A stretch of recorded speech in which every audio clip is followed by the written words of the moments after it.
Today we're going to talk about expense 3, 4, and 6. We're going to begin with expense 6.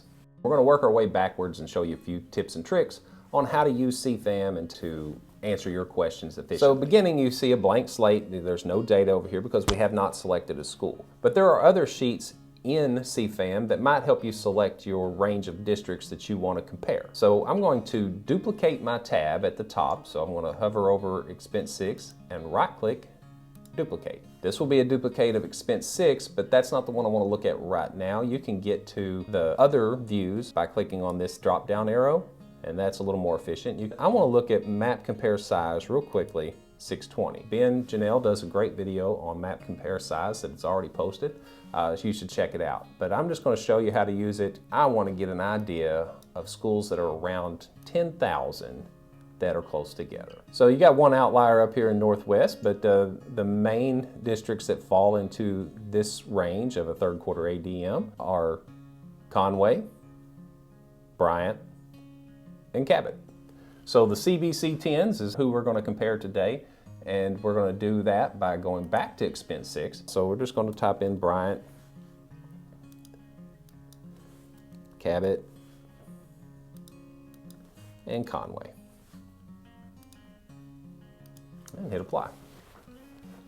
So these districts are some of the bigger fish in the state, and they have a lot more data that goes along with them, especially when you have all 6 pieces of the budget unit displayed. Even though that was pretty quick, that was a little more delay than average when you're only looking at your district and you're looking at just 1 or 2 pieces of the expense code.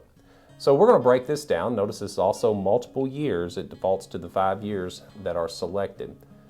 I'm going to click this X just for my purposes. It does not remove my filter of my districts, but it does remove what I have typed in the filter. So just hit that X to clear that. All right, the next thing is that most of the time we just accept the defaults that are given us. And you don't have to. That's one thing I wanted to show you about expense 6 and expense 5 and 4, all of the ones that have multiple pieces. The real power is that you can rearrange these pieces. And so we're going to focus on the program first. And when I replace program here, it doesn't shift fund. You have to do that manually. So fund will have to be put back in. But notice I have 2 programs at this time because there's in the default location in position 5, and now I've moved it to 1. So I'm going to change all these real quick just to show you what I mean.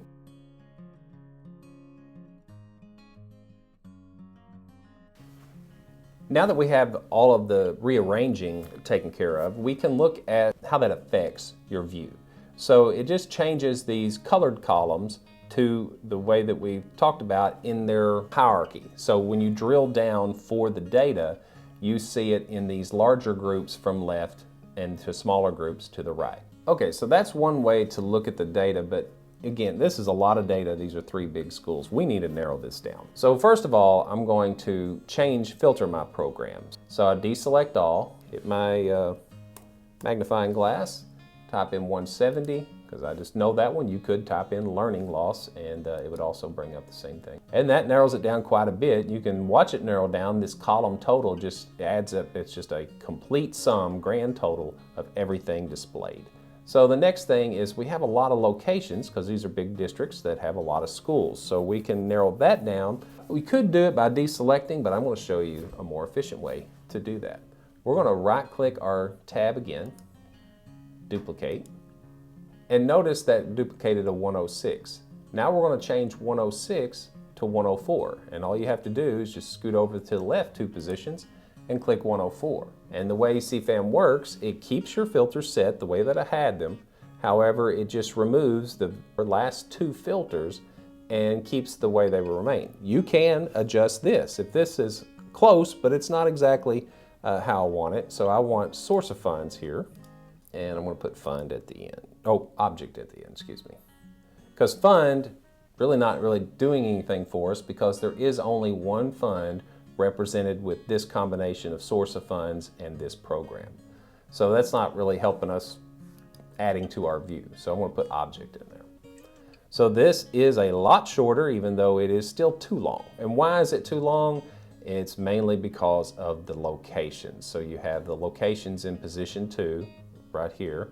So another way you could narrow this down, duplicate, and I'm still going to remain in expense 4, and I want to show you another trick. So if you want to just remove location, you could basically stack the filter, program, and you are essentially in expense 3.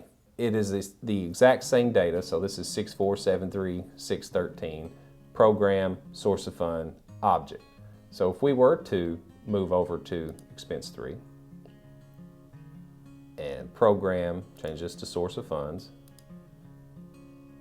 and this to object,